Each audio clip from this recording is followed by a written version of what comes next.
Eh bien, Bernard Douéret, nous voici une fois de plus devant ce micro. Nous avons une fois de plus rendez-vous pour nos entretiens, disons, ésotériques.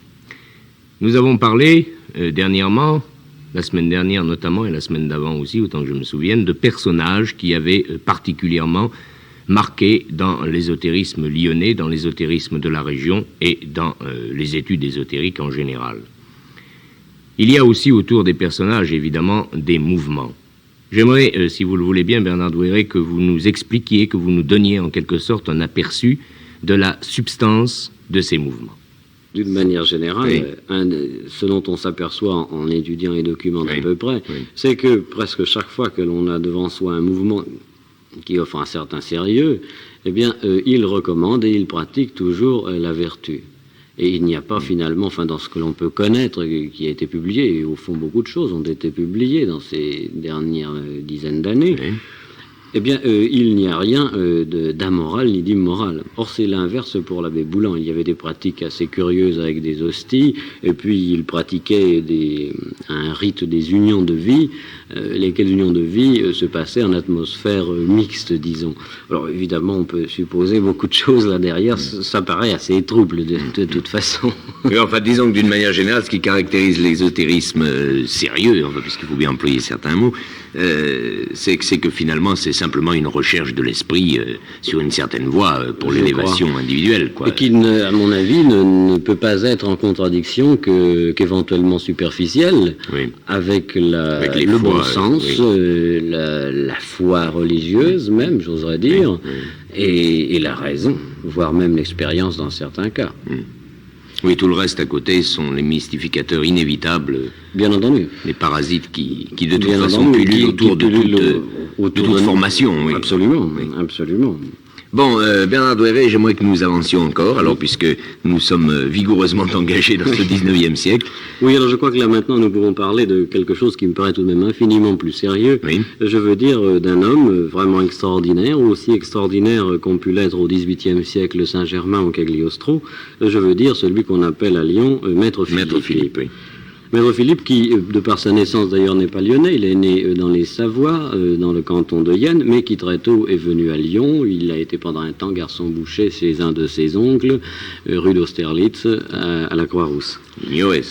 Et puis ensuite, après son mariage, il était fixé, comme chacun sait sans doute, à l'Arbral, au Clos Landard, où la maison existe toujours.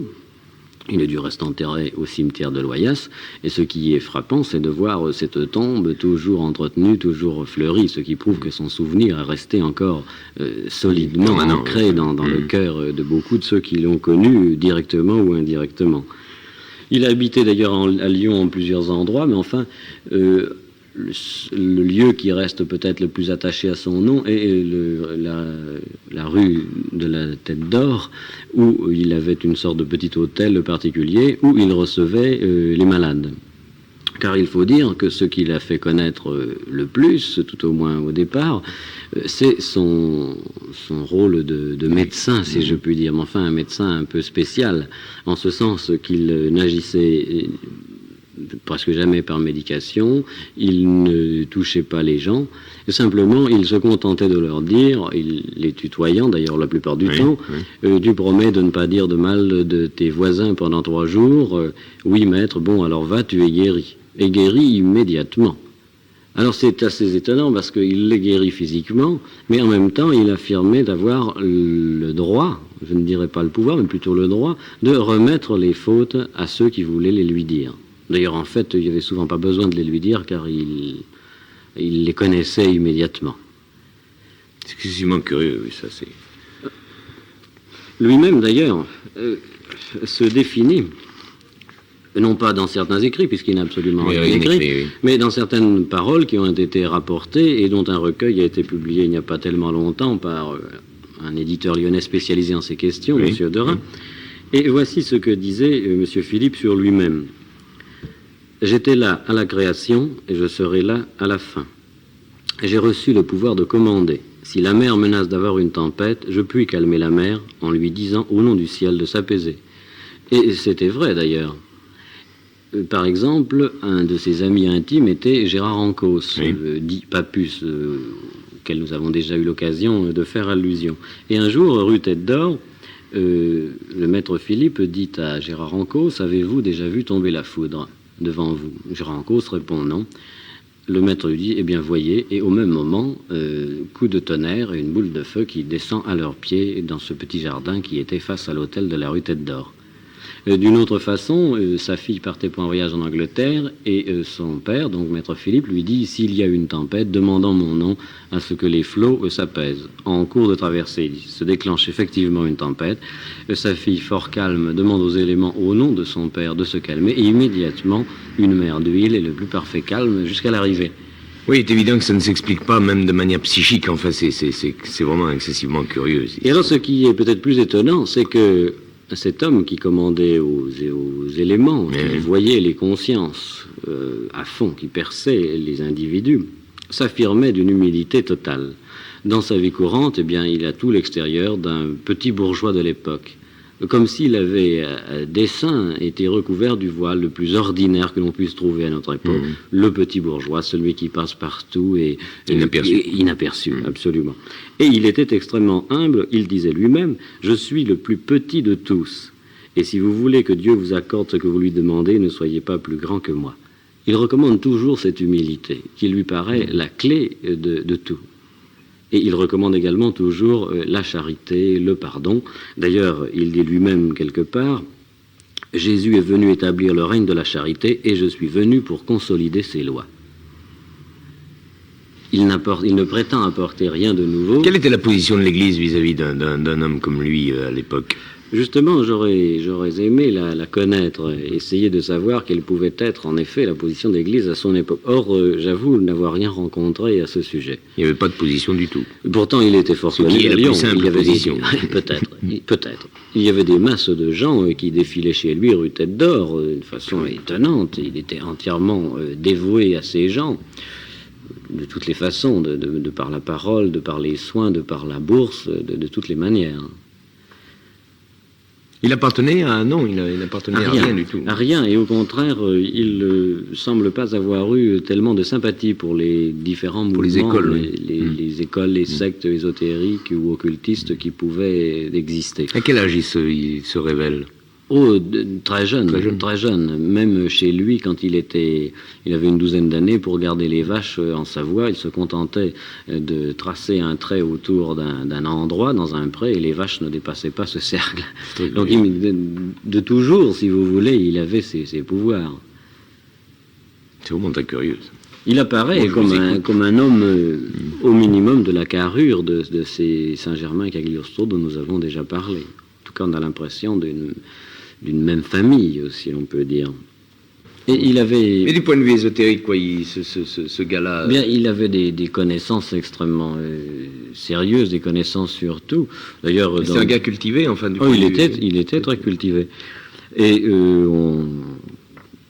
dans les différentes paroles que l'on conserve de lui, on trouve des enseignements sur toutes choses, sur les nombres, sur les vertus des plantes, sur la théologie, sur le Christ, sur la Vierge Marie, sur la conduite morale individuelle, sur la famille. Enfin, il y a un enseignement étonnant et qui est entièrement oral. Selon les meilleures traditions. Selon les meilleures traditions. Et alors, tout à l'heure, nous disions que justement, il ne paraissait pas très enclin aux différentes appartenances. Or, en fait, un de ses plus grands amis était le docteur Gérard Encausse, qui, comme chacun sait, a été le réorganisateur vers la fin du 19e, avec différents de ses amis, de ce qu'on appelle le martinisme, c'est-à-dire un enseignement qui est issu de Louis-Claude de Saint-Martin et de Martinez de Pasquali, dont nous avons déjà eu l'occasion de parler. Oui. Et Gérard Encausse considérait que le maître Philippe était pour lui son maître spirituel, c'est-à-dire le maître qu'il plaçait au plus haut degré, enfin au sommet. Or, il est incontestable que Philippe ne pouvait pas ignorer toutes les diverses activités de Gérard Encausse. Il y avait peut-être tout de même une certaine crainte à cet égard. Peut-être doutait-il les déviations qui risquent toujours de s'introduire dans des milieux qui se veulent fermés, je ne sais pas. Enfin, il agissait seul, il travaillait seul. Absolument seul, et après sa mort, il est mort en 1905, eh bien, la même tâche a été assumée par celui qu'il appelait familièrement le caporal, et qui a été en somme son disciple, tout à fait direct. C'était Jean Chapas, qui est mort en 1934, après avoir habité l'Arbois, lui aussi d'ailleurs, et qui a agi exactement de la même manière que Maître Philippe. Avec les mêmes pouvoirs? Les mêmes pouvoirs, les mêmes connaissances. Est-ce qu'on peut supposer une transmission de connaissances? Il y a peut-être eu une transmission de connaissances, ou bien s'agissait-il de êtres également privilégiés, à des degrés divers ou des couleurs peut-être différentes. Oui, mais enfin, disons élus, si vous voulez. Oui. Et le nom de Philippe a été connu en de nombreux endroits, et en particulier à la cour de Russie. Oui. Puisque Gérard Ancos avait déjà fait un voyage à la cour de Russie auprès du tsar Nicolas II, qui, comme chacun sait, était fort épris d'ésotérisme, qui était d'un tempérament très mystique. Et finalement, le tsar a entendu parler de Maître Philippe, et il a entendu parler d'ailleurs par un grand-duc et une grande-duchesse qui étaient venus à Lyon, tout spécialement pour voir Maître Philippe. Et quand le tsar est venu en France, c'était au moment de l'alliance franco-russe. Quand il est venu en France, il a voulu rencontrer Philippe. Et ils ont discuté tous les deux pendant quelques heures dans la forêt de Compiègne. Et après quoi, Philippe s'est rendu à 2 reprises en Russie, où il a été reçu de façon très intime à Tsarskoye-Selo, c'est-à-dire dans la datcha, la villa, qui était la propriété personnelle des tsars. Et il y était reçu parce qu'on aimait l'entendre parler, parce que l'on aimait faire appel à ses connaissances multiples, et puis parce que le tsar avait besoin de cette sorte d'appui dans des circonstances qui étaient particulièrement difficiles. C'était en somme le moment où la Russie commençait à craquer de toutes parts, et le tsar était fort mal servi, si je puis dire, en ce sens que on a bien l'impression qu'il était entouré de toute une équipe de politiciens qui s'entre-déchiraient les uns les autres et qui paraissaient plus ou moins véreux. Oui, qui paraissaient davantage avoir de soucis de leurs propres intérêts que celui de la Russie éternelle, alors que Nicolas II est un homme parfaitement sincère. C'est ce que Tolstoï écrivait. Oui, exactement. Écrivait au tsar sans arrêt, ce qui d'ailleurs ne l'a pas fait. Enfin, on va pas se... Oui, n'allons pas juger le tsar. Non, enfin, ça paraît tout de même curieux que Tolstoï, qui lui aussi avait des... Enfin, non pas des vues ésotériques, mais enfin prêchait un amour universel, a écrit à plusieurs reprises au tsar de se méfier de son entourage, et finalement... oui, mais c'est incontestablement, il y a eu un entourage maléfique, si je puis dire, autour de Nicolas II, et qui n'a pas pu ou n'a pas su trancher peut-être assez directement. Et en tout cas, Gérard Ancos et Maître Philippe ont eu une grande action pour... Gérard Ancos le dit très nettement dans différents courriers, ont eu une action très efficace pour resserrer les liens entre la Russie et la France à cette époque-là.